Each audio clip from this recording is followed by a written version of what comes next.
Kisah Nabi Muhammad Sallallahu Alaihi Wasallam, lahirnya Nabi terakhir.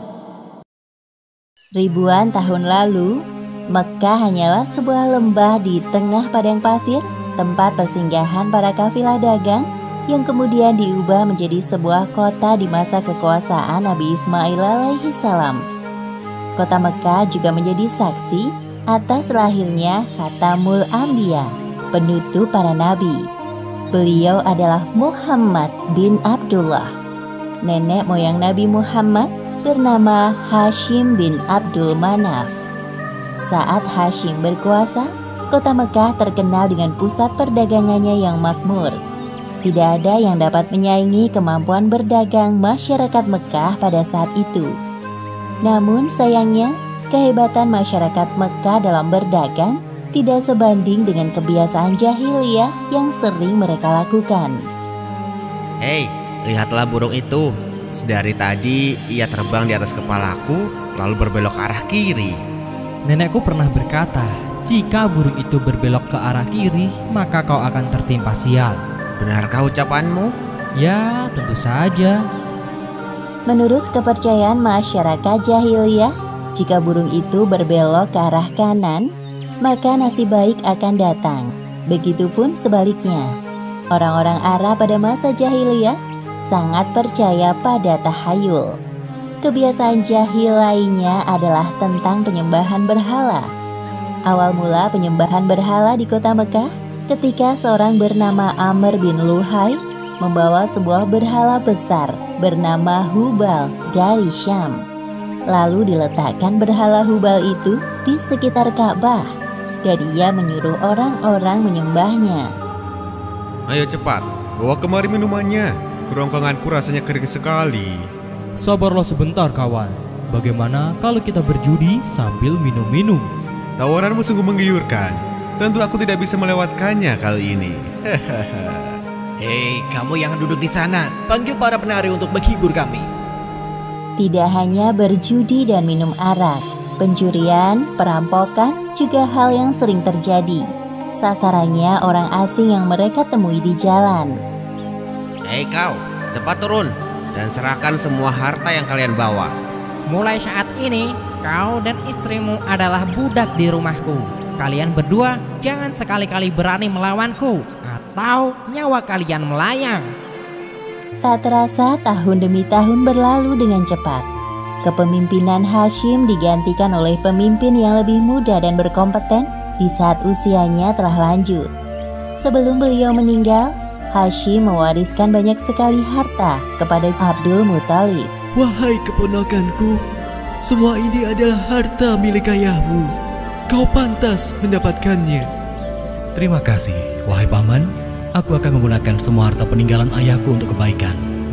Saat ini, Abdul Muthalib berperan sebagai Sikayah, yaitu orang yang bertugas menyediakan air dan makanan bagi pengunjung Ka'bah.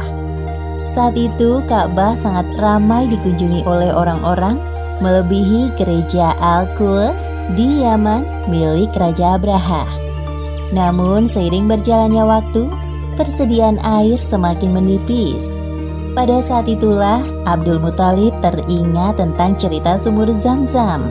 Banyak orang mengatakan bahwa sumur Zam-Zam telah tertimbun tanah ratusan tahun yang lalu, jadi mustahil jika ditemukan. Sepertinya aku harus menemukan sumur Zam-Zam itu.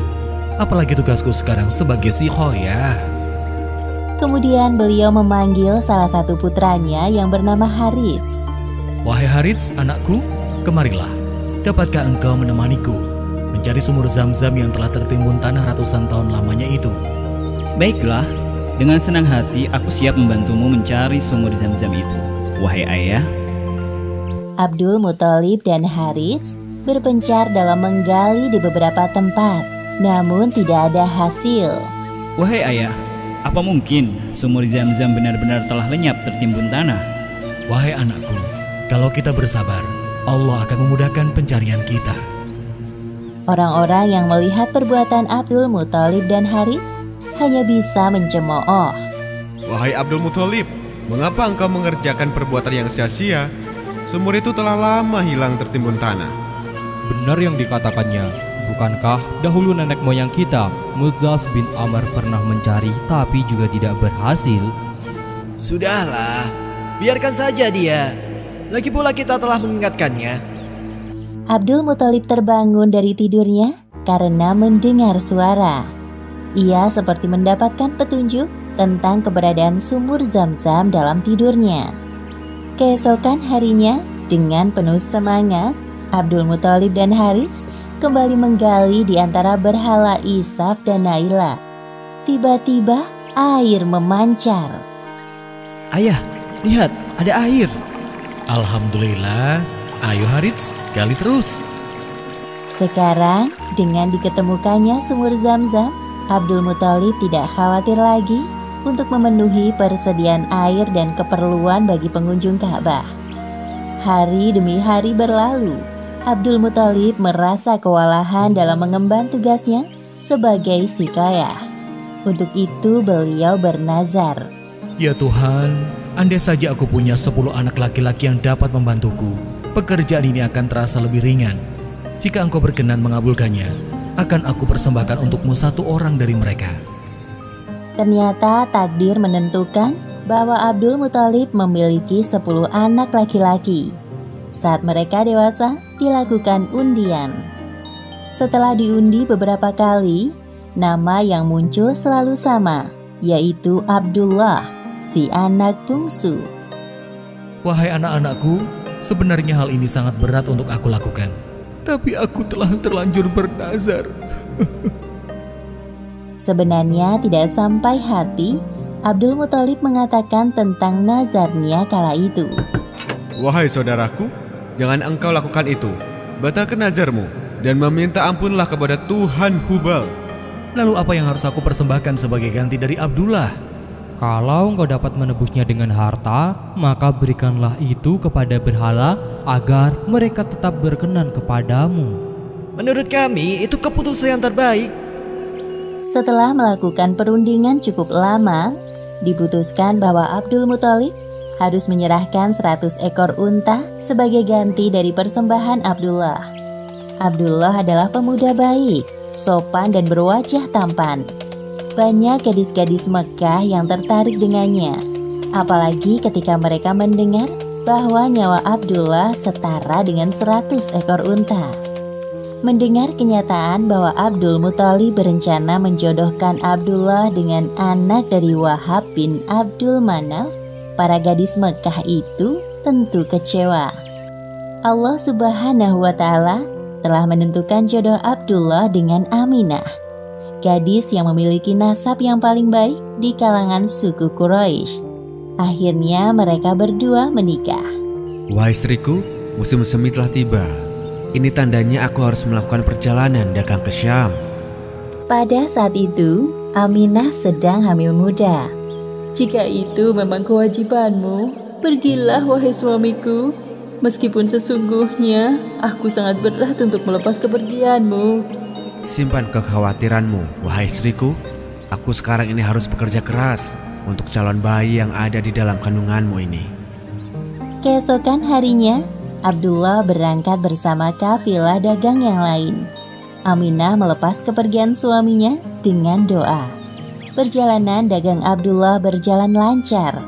Dalam perjalanan pulang, Abdullah singgah di Madinah untuk menemui sanak saudara dari ibunya.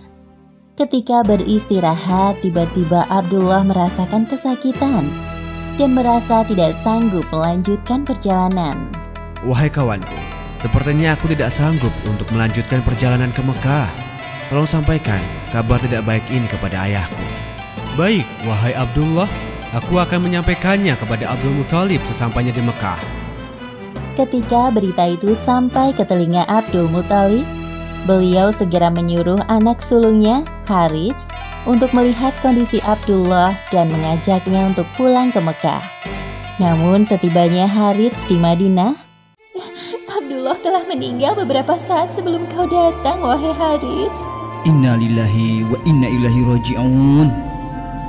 Semua anggota keluarga Abdul Muthalib berduka mendengar kematian Abdullah. Tentu saja Aminah lebih berduka karena kehilangan suami yang sangat dicintainya.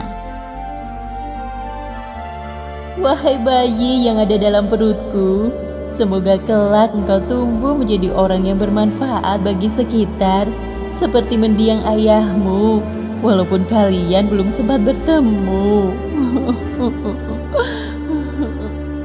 Abdullah meninggalkan warisan berupa beberapa hewan ternak dan seorang budak perempuan bernama Ummu Aiman. Pada tahun kelahiran bayi Muhammad, terjadi peristiwa penyerangan yang dahsyat oleh Raja Abrahah dari Yaman. Saat itu Mekah dipimpin oleh Abdul Muthalib. Raja Abrahah berniat untuk menghancurkan Ka'bah karena merasa iri dan tersaingi dengan kemasyhuran Ka'bah. Namun Allah Subhanahu wa Ta'ala menggagalkan penyerangan Abrahah beserta pasukan gajahnya. Tepatnya pada hari Senin, tanggal 12 Rabiul Awal tahun 571 Masehi, Aminah melahirkan bayinya. Seorang bayi laki-laki tampan dan bersinar terang. Semua keluarga besar bersuka cita dengan kelahiran Muhammad, seolah-olah Abdullah hadir kembali di tengah-tengah mereka. Kehadiranmu mengingatkanku pada ayahmu. Sungguh, memandang wajahmu mengingatkanku akan ayahmu, wahai cucuku. Dengan penuh sukacita, Abdul Muthalib menggendong cucunya untuk bertawaf di Ka'bah. Ya Allah, terima kasih atas hadiah terindah ini. Aku sangat bersyukur atas kelahiran bayi ini. Akan kuberi nama dia Muhammad. Setelah lewat 7 hari, Abdul Muthalib menyembelih unta sebagai ungkapan rasa syukur atas kelahiran bayi Muhammad. Wahai Abdul Muthalib, siapakah nama bayi ini? Aku memberinya nama Muhammad. Semoga kelak bayi ini menjadi orang yang terpuji dimanapun ia berada. Aminah memandang bayinya dengan perasaan bahagia, seperti doa yang selalu ia panjatkan. Allah Subhanahu wa Ta'ala telah menakdirkan Muhammad menjadi orang yang berpengaruh dalam mengubah sejarah dunia. Seperti yang disebutkan dalam Al-Quran, Surat Al-Anbiya ayat 107. Dan tiadalah kami mengutus kamu, Muhammad, melainkan untuk menjadi rahmat bagi semesta alam. Demikianlah akhir kisah lahirnya Nabi terakhir, Muhammad Sallallahu Alaihi Wasallam. Beberapa hikmah yang dapat kita ambil dari kisah ini, diantaranya, pertama, kesabaran dan niat baik dalam melakukan pekerjaan akan dimudahkan oleh Allah Subhanahu wa Ta'ala, seperti tekad kuat Abdul Muthalib dalam menemukan sumur Zam-Zam untuk memakmurkan Ka'bah.